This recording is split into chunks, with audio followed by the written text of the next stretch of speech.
সুপ্রিয় সহকর্মীবৃন্দু, আসসালামু আলাইকুম। কেমন আছেন সবাই? আশা করি ভালো আছেন। আজকে ছোট্ট একটা ভিডিও নিয়ে আসছি। সেটা হচ্ছে কিভাবে আপনারা নিজের আইডি থেকে প্রধান শিক্ষকের আইডিতে ইউনিক আইডির যে কাজগুলো হচ্ছে সেগুলো সাবমিট করবেন এবং প্রধান শিক্ষকগণ কিভাবে তার আইডি থেকে সেগুলা উপজেলা শিক্ষা অফিসারের কাছে বা সহকারী উপজেলা শিক্ষা অফিসের কাছে প্রেরণ করবেন, এটা দেখানোর জন্য।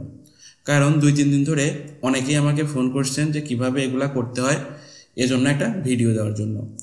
তো সময় করে আজকে এই ছোট ভিডিওটা দিতে যাচ্ছি। আর এটুকুন বলে রাখছি, এখন যদিও কোনো নির্দিষ্ট ডেট দেয় নাই কয় তারিখের মধ্যে ইউনিক আইডির কাজটা শেষ করতে হবে, তবে যারা ফ্রি আছেন তারা কাজটা এখন করে ফেলেন, কারণ সার্ভারটা ফ্রি আছে, খুব সহজেই এন্ট্রি করা যাচ্ছে। কিভাবে দ্রুত কাজ করবেন তার জন্য একটা ভিডিও আছে, যেটা লিঙ্ক আমি আই বাটনে এবং আমার ভিডিও ডিসক্রিপশনে দিয়ে দিচ্ছি, সেটা দেখে সেভাবে কাজ করবেন।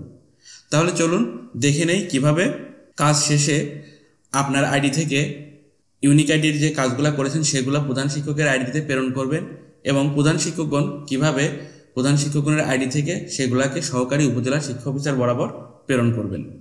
তো এটা শুরু করার জন্য প্রথমে আমাদেরকে CRVS এর যে ওয়েবসাইট আছে এই ওয়েবসাইটে যেতে হবে। আমি ওয়েবসাইটের লিঙ্কটা আমার ভিডিও ডিসক্রিপশনে দিয়ে রাখবো এবং এখানেও আপনারা দেখতে পাচ্ছেন এটা হচ্ছে ওয়েবসাইটের লিঙ্ক।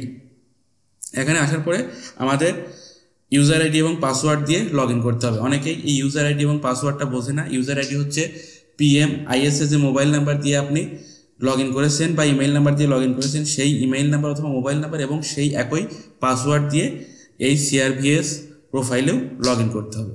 তাহলে আমি এখানে লগ ইন করে নিচ্ছি। লগ ইন করার পরে এই বাম পাশের যে প্যানেলটা দেখতে পাচ্ছেন এই প্যানেলের মধ্যে আছে শিক্ষার্থী ম্যানেজমেন্ট নামের একটা বাটন বা একটা মেনু। এই শিক্ষার্থী ম্যানেজমেন্ট মেনুতে ক্লিক করবেন। এখানে ক্লিক করার পরে অনিবন্ধিত শিক্ষার্থীর মধ্যে আপনি আপনার অনিবন্ধিত শিক্ষার্থীগুলোকে পেয়ে যাবেন। আমি এখানে ক্লিক করে দেখিয়ে দিচ্ছি কিভাবে পাবেন। এখানে দেখতে পাচ্ছেন আমার স্কুলের যে সকল শিক্ষার্থীকে আমি এন্ট্রি করেছি সবগুলো শিক্ষার্থীর তালিকা এখানে দেখাচ্ছে। এখান থেকে আমি প্রেরণ করব।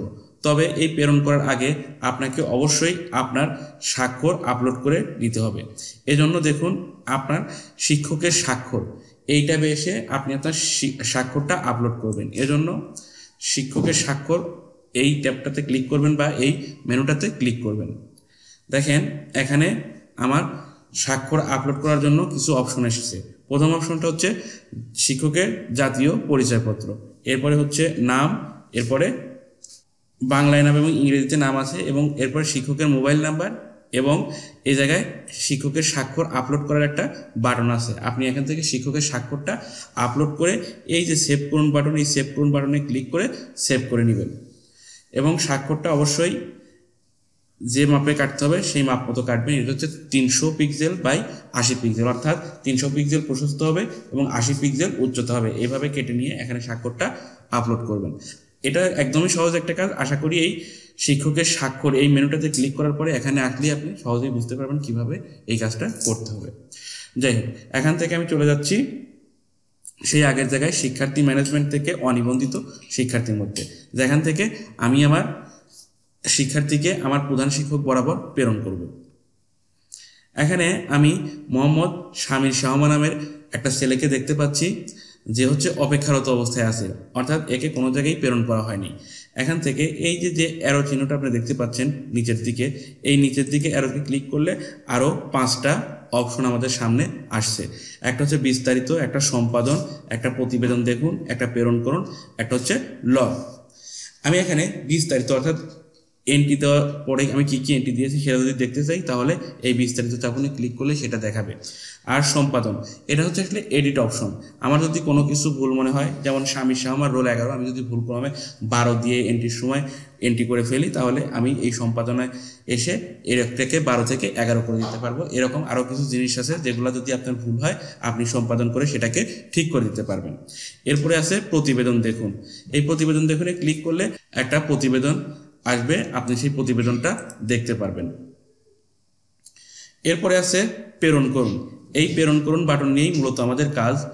এখানে এই প্রেরণ করুন অপশনে ক্লিক করলে আমাদের সামনে প্রেরণ করার একটা অপশন আসবে। আপনি নিশ্চিত পাঠাতে চাচ্ছেন কিনা।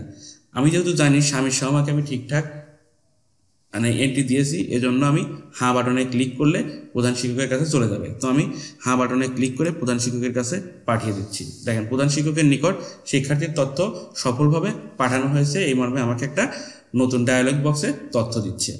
আমি ওকে করে দিলাম। এখন এই জায়গায় দেখতে পাচ্ছেন প্রধান শিক্ষকের অনুমতির ভিতরের দিকে চলে গেছে জন্য বোঝা যাচ্ছে না যে এখানে কি আছে। এখন কিন্তু লেখাটা আছে যে প্রধান শিক্ষকের অনুমোদনের অপেক্ষায় লেখাটা আছে আর কি। এভাবে আমি যদি নিচেরটাকেও দিতে চাই সেক্ষেত্রে নিচেরটাকে এভাবে ক্লিক করব, ক্লিক করার পরে প্রেরণ করুণে ক্লিক করব, প্রেরণ করুণে ক্লিক করার পরে হাতে ক্লিক করব, এটাও চলে যাবে। এভাবেই আপনারা কিভাবে পাঠাবেন সেটা শিখে গেলেন, একদমই সহজ কাজ। এভাবে প্রথমে প্রধান শিক্ষকের আইডিতে পাঠিয়ে দিবেন। এখন লকটা দেখব। এই লকটা হচ্ছে এই যে কাজটা করছে কে করছে, দেখেন assistant teacher ASM Monowar Hossain এই কাজটা করেছে, এজন্য কোন সময় করেছে তার তারিখ সহ এখানে আছে। তো আমি কিভাবে পাঠাতে হয় সেটা দেখে নিলাম। এবার চলুন দেখি কিভাবে প্রধান শিক্ষকগণ তাদের আইডি থেকে এটাকে উপজেলা শিক্ষা অফিসার বরাবর প্রেরণ করবেন। তার আগে আপনাদেরকে অনুরোধ করব, যদি আমার চ্যানেলে প্রথম হয়ে থাকেন অবশ্যই চ্যানেলটাকে সাবস্ক্রাইব করবেন এবং বেল বাটনটা বাজিয়ে রাখবেন। এরকম ভিডিওগুলো আপনারা খুব সহজেই পাবেন। এবং যদি কোনো কিছু আপনাদের প্রয়োজন হয়ে থাকে যে কোনো বিষয়ে সহজ করে টিউটোরিয়াল দরকার, আপনারা অবশ্যই কমেন্ট করলে আমি সেটাও চেষ্টা করব। তাহলে চলুন দেখি কিভাবে প্রধান শিক্ষকগণ তার আইডি থেকে উপজেলা শিক্ষা অফিসার বরাবর প্রেরণ করবেন এই প্রোফাইলগুলা। এই জন্য প্রধান শিক্ষককে তার লগ ইন প্যানেল থেকে তার ইমেইল পাসওয়ার্ড বা মোবাইল নাম্বার পাসওয়ার্ড দিয়ে লগ ইন করতে হবে। এখানে আমি লগ ইন করে দেখিয়ে দিচ্ছি। প্রধান শিক্ষক হিসাবে লগ ইন করার পরে এখানে আপনি শিক্ষার্থী ম্যানেজমেন্ট ট্যাবে ক্লিক করার পরে অনিবন্ধিত শিক্ষার্থীর মধ্যে যাবেন। এখান থেকে আমি যে দুটাকে পাঠালাম মাত্র প্রধান শিক্ষকের অনুমোদনের অপেক্ষায় তারা রয়েছে, এখান থেকে প্রধান শিক্ষক দেখে এগুলাকে পাঠিয়ে দিবেন। প্রধান শিক্ষক চাইলে তাদের বিস্তারিত দেখতে পারেন, তাদের কোনো কিছু সম্পাদন করার দরকার হলে সম্পাদন করতে পারেন, প্রতিবেদন দেখতে পারেন, আবার এটাকে প্রত্যাখ্যান করে ফিরিয়েও দিতে পারেন। আবার প্রেরণ করুন অপশনে ক্লিক করলে এটাই এটিও স্যারদের নিকটে চলে যাবে। যেমন ATEO AU ইওর অনুমোদনের অপেক্ষায় রয়েছে এরকম দেখাচ্ছে। তাহলে এই প্রেরণে ক্লিক করুন, ক্লিক করার পরে হ্যাঁ বাটনে ক্লিক করলেই ATEO AU নিকট শিক্ষার্থীর তথ্য সফলভাবে পাঠানো হয়েছে। দেখেন এই যে যেটা আমি প্রথম পাঠালাম সেটা চলে গেছে, এবং আরও একটা দুটো আমি প্রধান শিক্ষকের নিকট পাঠিয়েছিলাম, এখন প্রধান শিক্ষকের আইডি থেকে দুটো এখন আমি আবার প্রেরণ করে দিচ্ছি।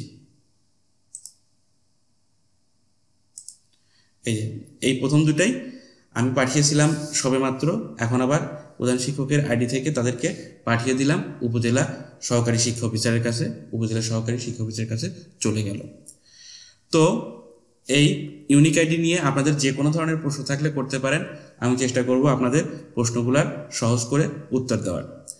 এবং আবারও বলছি, এখন কাজটা খুব দ্রুত হচ্ছে, সার্ভারটা ফ্রি আছে, যাদের এখনও এন্ট্রি শেষ হয় নাই তারা এই সময়ে এন্ট্রি দিয়ে শেষ করে ফেলতে পারেন। ভালো থাকবেন, সুস্থ থাকবেন, আল্লাহ হাফিজ।